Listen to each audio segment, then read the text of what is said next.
Thanks, everybody. Hello. Nice to see y'all. Hi. I love you all together. and- This is interesting. It's intimidating. It's like a Different. class project. But I just want to ask you before we jump into it, have you ever seen a New York Jets fan in the wild? Because we have the one here on this interview. Aaron Parnas is the Jets It's not fan. easy. I mean, I honestly and you know what? It's one thing to be a Jets fan. It's another to have Tom Brady just a few weeks ago laying you guys out. Well, I'll just say Nasty. that you know I'm a real football fan because I'm a Jets fan. I'll just leave it at that. Okay, I mean, I'll give you that. And look, I'm empathetic by nature, so I'm deeply mindful of your struggles, and I want to express Thank you. appreciation for your loyalty. Thank Governor, you. you shouldn't be empathetic for him. He tells us that the Jets are going to go undefeated this season, that they're going to the Super Bowl, they have the best roster, that Justin Fields is the best quarterback in the league. This guy is so braggadocious when it comes to his trash football team. So I know you're a better man than me. I feel no empathy for this guy. Yeah, I know, but you kind of have to feel that after that first game a couple years ago, where the guy actually believed what he said. He doesn't believe it now, but he used to believe it 2 years ago. He actually thought You're he had right. a chance. You're right. Ooh, They had Aaron ouch. Rodgers in the defense and whatever. Yeah. As a Giants no fan, I comment can't on talk. Aaron Rodgers, period. Yeah. Oh, that's a whole nother conversation. As a Giants fan, I can't really talk too much smack right now, but I digress. Let's jump in. We are incredibly honored to be joined on the Siren podcast by the Governor of California, Governor Gavin Newsom. Welcome to the Siren podcast. Thank you for having me. I appreciate it. I mean, you're making some news. You're a very busy man. So let's just jump right on in. Can you please explain to our audience, what you're doing in the state of California regarding the potential redistricting of your congressional maps and why this may be something you have to do? Well, we're fighting fire with fire. We don't want to do this, but to your point, your question rather, we have to do it at peril of being judged not only not to have lived, but to be judged watching democracy slip from right out underneath us. The reality is it's not just Texas that Donald Trump believes he's entitled to 5 congressional seats. He has sent his vice president to Indiana. He's making the case not just to what's going on up in Ohio, but Florida, Missouri, and other states. I imagine it's just the beginning, what, as we speak, is occurring in real time in Texas. And so our mindset here in California is one of accountability, responsibility. We have agency. We're not bystanders. We can shape the future. And by taking some responsibility and moving assertively, as we have with the California legislature that just yesterday introduced a special election, a constitutional amendment that will, in essence, nullify the 5 votes that they claim to be picking up in Texas by asking the voters in a transparent and temporary way to make a determination for themselves to change our maps mid-decade in response to what occurred in Texas on November 4th. Well, Governor, I want to jump in and ask you about some news that we heard about today, which is California Republicans filed an emergency petition with the California Supreme Court to block this redistricting push, saying that Democrats are violating the state constitution's 30-day review rule by rushing the bill through. What's your response to that? Are you at all concerned that this redistricting effort will fail in the courts? Well, I find it rather rich that they've woken up to gerrymandering. They've woken up to redistricting. They've said not a word about what's going on in other states. What didn't happen as it relates to their congressional representatives, Republicans that did not support the John Lewis Voting Rights Act that incorporated a national independent redistricting frame. Democrats overwhelmingly supported that. Only one party has come out in support of national independent redistricting. And now they realize what's at stake because they weren't counting on this. They were counting us to cave. They were counting us to, talk about the way the world should be, hold hands and have a candlelight vigil. And then once again, watch us get rolled. And this time we didn't do it. And we're fighting back. And as a consequence, they recognize what's at stake because they know that the voters likely will have not only each other's back, but this country and our backs. As it relates to the democracy and the core tenets of our founding fathers, these enduring values that we've enjoyed and frankly taken for granted for 249 years. They recognize that they will likely lose this November when we put a constitutional amendment in front of the voters That's why I think the Supreme Court in the state will reject their assertions and give the people the right to make the determination for themselves. That's the ultimate expression of democracy, direct democracy in this case. And Governor, what do you make of people like Greg Abbott, who has gone on Fox News in recent days and said that California is the problem, not Texas, and that he and other Republicans are going to try to take legal action to strike it down, as Aaron just kind of alluded to in California? Well, I thought there was some AI. I didn't even, I saw some, honestly, I thought, though, this is obviously fake. I mean, it's delusional. I mean, no situational awareness. I mean, it's shockingly delusional. Look in the mirror, sir. You're the one who initiated this. You coward. You coward. You couldn't stand up to the bully. You couldn't stand up to Donald Trump. You had to kiss his feet. You couldn't stand up for our democracy. Couldn't stand up for principles. You had to do something that's unprecedented, midterm redistricting, knowing he knew this was wrong. In fact, you can go back to some of the early reporting. He was initially hesitant, but he realized his political career was done, over, and that was more important to him than our enduring values, the best of the Roman Republic and Greek democracy, the rule of law, co-equal branches of government, were less important to him than his own political future. Popular sovereignty, less important to him than his own political future. So I don't even know where to get started. I saw some of his comments. They're ludicrous. And I'll remind him, but I'll remind everybody, if they don't move, if Republicans stand back, they have an off-ramp. This initiative, our efforts don't go forward. We're doing this only in response to what he's doing. So if he doesn't want us to move forward, he has some capacity to influence that, not just in his own state, but by making the case to other governors in other states that this is not the right thing to do, that we should all stand back, support nationalized, independent redistricting, and we should let voters choose their representatives, not the other way around. Well, I want to jump in on that point that you mentioned, Governor, that if he backs off, y'all will back off. What does that look like logistically? I mean, once a special election is called, can you just take it off the calendar? Like, what does that look like? It's just triggered. So there's actual language that doesn't go into effect unless, but the timing works it's seemingly very concurrent right now. They called a new special session in Texas. They're moving forward with hearings, and they're likely to move forward with a vote in just a matter of days as well. So we're doing the same in California as it relates to moving forward our proposal. But the difference is it's night and day. Ours is done in a transparent way. We're putting the maps up. The voters will have the opportunity to decide for themselves. So it's democratic, and it's also temporary. We maintain our independent redistricting commission. We maintain the integrity of that for all statewide redistricting. But as it relates to the congressional side, we are forced and compelled by their actions to fight fire with fire. And we will respond, and we'll do it in 2026, 2028, and 2030. And then it will revert back with the traditional 10-year census to that independent redistricting framework. I have a question related to how we can all acknowledge that this is likely not going to stop with Texas. We now have J.D. Vance talking to Indiana, likely Missouri will be following suit, Ohio, Florida. I want to talk about that, but I also want to talk about the conversations you may be having with governors in blue states like New York, Illinois, Maryland, et cetera. And then what would you say to people who would say this is a race to the bottom, that this isn't fighting fire with fire necessarily, as it's just tit for tat, cheating, rigging, et cetera? Well, it is. Donald Trump is trying to rig the election. Donald Trump knows he's going to lose in 2026. Donald Trump has 6 acolytes in other states sending National Guard in red states to blue cities.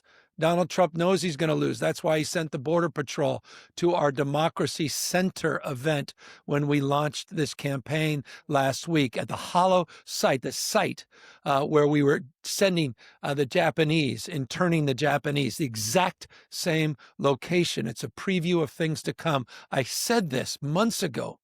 And what more evidence do you need than what's occurring in Washington, D.C.? I said that what's happening in LA and the federalization of the National Guard, sending of the United States military, the Marines, 700 of them, 4,700 in total, is a preview of things to come across this country. What you saw happen with the Border Patrol and ICE is a preview of things to come in front of voting booths. They're going to try to suppress voting this November. I mean, this is existential, this moment. And so we can act holier than thou. We can have two hands tied behind our back. We can have a nice independent academic conversation about, boy, it was really not so bad in 2025, but boy, we lost our country in 2026. And now we have a third-term president in 2028 and 2029. What happened to co-equal branches of government? What happened to the rule of law? It's now the rule of Don. We could do that. I'm just not going to allow that. Earth 2. I live in Earth 1. We have agency. We can shape it. And we've got to fight back. And we got to wake up, disabuse ourselves as Democrats. I'm sick of being weak. I'm sick of being effete. I'm sick of being non-consequential. It's not good enough to say it. It's time to do. So your question was a very good one. I hope, I pray that other governors, as they're in church, as they pray, they move their feet. It's faith and works. Let's go. California's not the only game in town. There's dozens and dozens of blue states out there. There's opportunity here. Look, you think it was easy for what we did? I couldn't do this just through my legislature, even though we have 2/3 of the legislature, both houses. We need to go back in front of the voters. I need to raise $100+ million. I need the people watching to support this effort, not just with $3. That would be amazing, 20, whatever you can afford, but boots on the ground. I need you to make phone calls and text messages. They're coming. He's trying to rig not only the 2026 election. What more evidence did he need yesterday? He's trying to rig this one by literally shutting down mail-in voting. This is happening. Everyone, wake up. Wake up. He's militarizing American cities. I mean, this is Putin's playbook. This is authoritarianism. It's happening. All of these are component parts. And so I pray people understand how precious what we've enjoyed and experienced. We may be shaking the machine, angry with our democracy, our representative democracy, our republic. But my gosh, how precious it is at this moment. And you are the only thing that can stop them. Everyone watching, we're the only people that can stop them, but we have to be held to account. And that's not just people in California. I encourage other governors and other legislative leaders to do the same in their states. Hell yeah. Hell yeah. And you know what? I'll say this. I know y'all have been so serious and polite with your comments and questions. Governor Newsom, I am a Texas Democrat. I live in Texas right now. And I was at 2 of the public hearings they had about these redistricting maps. I was at the one in Austin where I watched someone get arrested. And then I was at the one in Houston where I watched them repeatedly threaten to throw everyone out of the room because we were cheering people's testimony too loudly. And so I know there's a lot of people out there who look at what you're doing and they'll say things like, you're going too far, or this shouldn't be done. And as someone who is living and breathing in the environment that this is being done right now, I can tell you, I sat there for over 10 hours and watched the Republicans in our state legislature as they listened to their constituents beg and plead for them to have a conscience. And they were on their phones. They weren't paying attention. They were laughing. They were chastising them. So for the people who I hear respond to what you're doing and they're like, well, I don't know if we should do this. I'll tell you this. I might be a Texas Democrat, but I'll have boots down on the ground in California to help get this ballot initiative passed, because what they're doing here is so unconscionable. And I am so grateful that a Democratic governor in a different state gives enough of a shit about the people who are living here in my home that you're doing something about it. So I appreciate that very, very much. Well, I appreciate you and thank you for that. Look, this is the architecture. Everything else is possible. These guys aren't screwing around, folks. They want to roll back all the progress the last half century. I mean it. They do. What more evidence do you need? Voting rights, civil rights, LGBTQ rights, women's rights. This is rights regression. They want to turn back the clock. They want to put America in reverse. This is about power. This is not about party. And this is serious. If you care about your kids, your grandkids, your friends, your family, you care about each other, you care about this issue. This is it. There's no do-over. We don't get this back. This guy's not screwing around. He's not. I mean, this is a guy who literally celebrated the fact that, well, Putin himself said, sir, mail-in balloting is, I mean, this is a guy who's rigged all his elections, Putin, giving advice to Trump. Trump took it. I mean, what more sensibilities you need? And I say this to Republicans out there. I pray you pay attention to what's going on. This is not about, he doesn't care about the Republican Party. He took it over. He's an invasive species. The Republican Party it doesn't even reflect itself. I mean, look at these Republicans cowering to this guy. Look at your Republican governor, used to claim to be a conservative. What a farce. Nothing conservative about this. I mean, by definition, nothing conservative about this. This is radical rigging of a midterm election. Radical rigging of an election. Destroying, vandalizing this democracy, the rule of law. So I'm sorry. I know some people's sensibilities. I respect and appreciate that. But right now, with all due respect, we're walking down a damn different path. We're fighting fire with fire, and we're going to punch these sons of bitches in the mouth. Oh, amen to that. Thank you. Because to your point, and to Olivia's less polite point, and I'm going to keep it real as much as I can right now, I'm sick and fucking tired of watching these institutions capitulating and bending the knee. I am sick and tired of watching law firms and higher education institutions bending the knee and obeying in advance. And I've had it with that kind of weakness. So when I write about your fight right now and the way you are meeting this moment, fire with fire, people respond to that because they are sick of it too. And he's going after UCLA right now and trying to bribe them, trying to get them to bend the knee. And UCLA is hell no. And please, out there, everybody, Harvard, don't do it. Stop capitulating. But this UCLA thing, can you talk about that a little bit? He's going after UCLA. All of this is just retribution, because he's a little small person. I hesitate to say the things I would normally say, but let's just say anatomically, we know it's a little bit of overcompensation.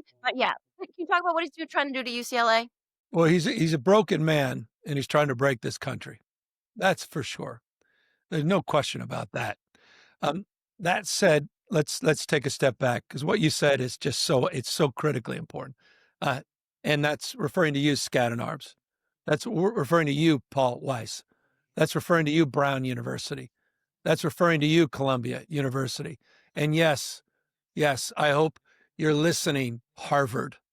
50 plus 52, $3 billion in endowment. What the hell is the point of an endowment if you cannot stand up for the cultivation of individual or independent thought? Because that's what this is all about.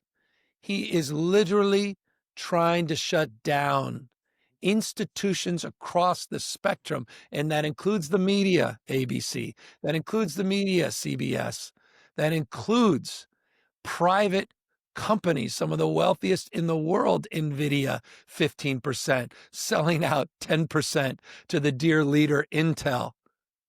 You can't, the crony, any institution that reflects any variant of cultivating any kind of independent thinking, and institutions of higher learning, front and center.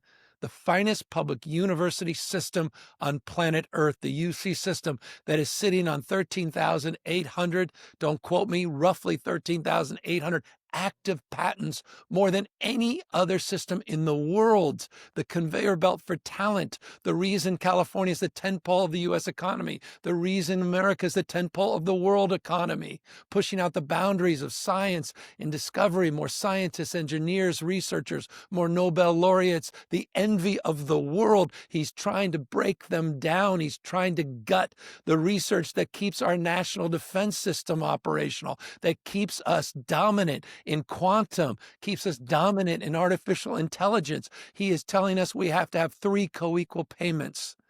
and we have to submit to an oversight agreement. Mm. $1 billion fine to UCLA, one of the finest institutions of higher learning on the planet. It will not happen as long as I'm governor. I'm on the UC Regents. We will stand tall. We will fight back. We are not these Ivy League schools, and we are not these law firms, and we sure as hell aren't these media companies that are selling out for short-termers. I care too much about you and your kids and your grandkids. I care less about situational values. I care about sustainable values in every way, shape, or form. We will stand up to those enduring values. UCLA will fight back, and we will win. It may take a while, but we will win. Governor, I just want to hop in quickly before we finish off. And I want to ask, a lot of folks often say, you know what, the news is doom and gloom. It's very upsetting. What can I do about it? What can people do who are watching this right now, whether they're in California or across the country, to help out with the redistricting efforts? Where can they go? I mean, what do you want people to know right now? Well, look, there's two things. One is everybody watching has one thing in common. They haven't given up. You wouldn't be watching. You'd be tuning out. You'd be watching Real Housewives or something, or I don't know what, on Bravo, which is fine too. No knock. I respect that. I do. I need a little of that maybe myself. I haven't tuned in a while. That said, people haven't tuned out. You're watching. You're listening. Meaning you haven't given to cynicism. You haven't given to the fear. You haven't given to the anxiety. I talk all the time. I've talked to some of you individually about all that stacking of stress, everything that all of you have been through, all of you listening have been through, where you deserve grace, which is all the pandemic and all the social unrest. We forget about the social unrest came right after the pandemic, and all the shock to a system, supply chains, and just this unmooring that we're all feeling around institutions that have been there for us and fight for the rights of minorities against the whims of the majority. And that idea that you have a governor and an AG that threatened the arrest of Texas representatives, where you have the courage of Nicole Collier, who's sitting there as we speak in the Texas House, and she's saying, as a Black woman, I'm not going to submit to the oversight of an overlord that demands that I sign my name over to have a security to look at every single thing I do to deny me my freedom, my fundamental rights. This is a moment. And there's all these sparks. There's all these reasons to be hopeful because of people like that, people individually, collectively, that are stepping up and stepping into the fight, that haven't given up. We, the people. I don't want to sound, I don't want to sound like getting romantic and turn music on, but like this is about grit. This is about hard work, to your question. This is about determination. This is about fighting good fight. This is not going to be easy. He's not making this easy, but we can win. We're going to win as long as you don't give up. And, to the extent you want to be part of what we're doing, we've got this campaign that's we call it, it's Prop 50, because it's about all 50 states. This is not about just Texas or California or Texas versus California. This is about the United States of America. This is about all of us. Everyone listening can tune into this, not just this conversation, but tune up and get involved and get in texting campaigns and share your social media and share your voice and your thoughts in an authentic way, in a way that doesn't talk down to people or past people, but that elevates all of us. And I just think if we do that, we're going to succeed, not just on November 4th. We're going to succeed next year in that critical election that will define our fate and future. And we'll see Speaker Jeffries get sworn in as the new Speaker of the House. And the end of the Trump administration will be accelerated. De facto, we will have a co-equal branch of government back. We will have oversight, and the rule of law will be established once again. So this is it. This is our moment. Let's do it. You're getting me hyped up, Governor. I'm sitting here. I'm ready. I'm getting hyped up. I'm talking about. Hell yeah. I mean, that's No, but it is. It's, back to church, faith and works. As action. move. Let's do it. Action. No more words. No more action. sternly It's, written memos. I can't take another memo or a speech. Guys, I'm sorry. I'm one of these people that do them all the time. forgive me. It's like, I think it was Oliver Wendell Holmes. Great quote. Bobby Kennedy my hero was Bobby Kennedy Sr., that is. And he used to quote Oliver Wendell Holmes. But he said, as life is action and passion. This is Oliver Wendell Holmes. As life is action and passion, it's required of all of us to share the action and passion of our time at peril of being judged not to have lived. And he was saying that each of us will be judged, but ultimately, and here's the point, judge ourselves to the extent we contribute to life, our city, our state, our nation, the world we're trying to build. So this notion of being held in judgment, but judging ourselves, I think this is the moment. We're not bystanders. This is not about the guy or gal on the white horse to save the day. You're it, man. Tag, you're it. In a democracy, you're the most important person. You're the most important office of citizen. And so it's about active, not inert citizenship. Forgive me for going on and on. I'm just praying that you don't give up. I'm praying. I'm counting on you. I got 4 kids, took 2 of them to school today, first day of school. Man, it's not an academic exercise, their little civics class, their little history class anymore. It's changing in real time. And I pray. When I was their age, I took it all for granted. You can't now. Can't. That's it. I can't let you go without asking. Speaking of meeting the moment, speaking of catharsis, your social media game, your team is fucking killing it right now. I know you know that, but I have to tell you what that does for our side. It fires us up. It gets us going. These memes of you riding a velociraptor with like a 12-pack and 2 freaking rifles in your hand. Oh, I know. I'm in good shape. How about my bicep? I bet you could do a real pull-up And on the like 10-pack, head not and even the other, 10-pack. yeah. But I want to just show you one of your team's tweets where you've been going after DJT in his all caps style. So Sam's going to put this up on the screen. Beyond the beautiful, perfect maps, Donald J. Trump has much bigger problems. Soon, Gavin C. Newsom, will be sharing records that should concern him. I didn't want to release them out of respect for the office of the president, not the president. But Mike Littleman Johnson's House Oversight Committee has requested them. Whoops. Won't be pretty for Donnie J. Many are saying it could be the final nail in his long career of lying. This and the maps, it's over. Thank you for your attention to this matter, DC. And sir, I cannot tell you how much medicine this is for me to be seeing these every day and all up in the replies of like Tommy Lauren, etc. It is amazing. So I just wanted to shout that out. Yeah. What are your thoughts? Yeah, I know. I mean, even poor Kid Rock. These guys, they've become a little precious, haven't they? These folks at Fox. They're like, this is so unbecoming of a governor. Oh. And meanwhile, they sit there reading his tweets every single day. Are they that tonally out of touch? I mean, it's jaw-dropping how precious and concerned New York Post has gotten all of a sudden. How the Wall Street Journal head board is like, oh, no, we can't have this. I mean, what? I hope we're exposing it all. I hope we're exposing it all, and I hope we're entertaining some people. And by the way, what I said in that tweet, there's some merit. This is also real. Read between those lines. What the House Oversight just asked me to provide, I did provide. And I think it's very interesting. And so that conversation with Trump is going to be made public. Sorry, Mr. President. That's what happens when you weaponize government. And so you get, not just give, you get. And that's you are living up to the nickname you have been given on social media, which is Gavin Newsom. Oh, Newsom. I didn't hear that. I only hear new scum from Trump. I haven't heard Newsom. I like that. This is a good one. And I really like my biceps, though. I like the fact that I'm in that kind of good shape. Did you know that you also circumnavigated the globe? Finally, some untouched photos of me. Yeah, right.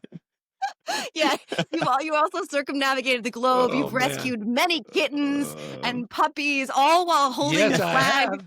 I know. I'm part of Superman 3 or 5 now. Yeah, that's right. I'm sitting on there, dinosaurs. I'm flying around.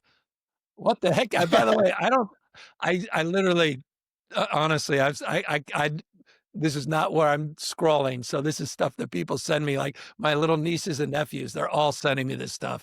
And I'm like, oh gosh, what is going on out there? Yeah. Okay. There you go. Back to, look, I've been legit, right? You like the biceps? You know what? That's a real photo, by the way. This has not been touched. Right, Like, it's Not a really damn not part that of that far was off. touched. Yeah.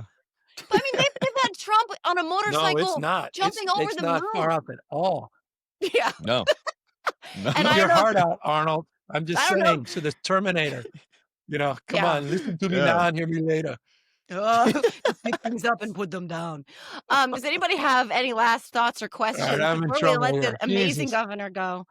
This is the best. Like I Yeah. said that being a Texas Democrat is like being a Jets fan. It's really difficult to get some good news here, but you've given it to us, and like Carrie said, I'm fired up. I'm ready to knock doors. I'm ready to collect signatures. Whatever we need to do, I'm ready to do it. I love that. That's what matters to me. Thank you. Seriously, that's the why. I mean, there's always the why. Stand up for ideals and strike out against injustice. Strike out against injustice. Stand up for ideals. That's my why. Honestly, it transcends everything. It's the lens to which I see the world. I know I'm hardly perfect. I get it. With humility, I say this. But I think it's time for us to stand up for ideals and strike out against injustice wherever we see it. And we're seeing it, and I'm sorry, in your home state in Texas. And we are standing up and we're fighting back. Well, that's a Thanks. perfect place to end this. I don't think we need anybody. I don't think we need you to be perfect, Governor. I think we need a fighter. And I think that's exactly what you are in this moment. And Yeah. I, for one, am incredibly, incredibly grateful for that. Appreciate it. Thank you, guys. And don't worry, Jets haven't lost a game all season. So go on. That's your good chart. Cheated. Well, My God. that concludes this episode of the Siren Podcast. Thank you, Governor Gavin Newsom. Thank you, Harry Sisson, Aaron Parnas, Olivia Julianna. I'm Jo Carducci. I really appreciated this time and this conversation. I love keeping it real and talking to each other and meeting each other in the moment we're living in right now, which is extraordinary and unrelentless. So thank you so much, Governor. Thanks to all my friends on the panel. This was an incredible conversation. Thank you so much. Thank you, Governor. Great to be with everybody. Thank you, guys.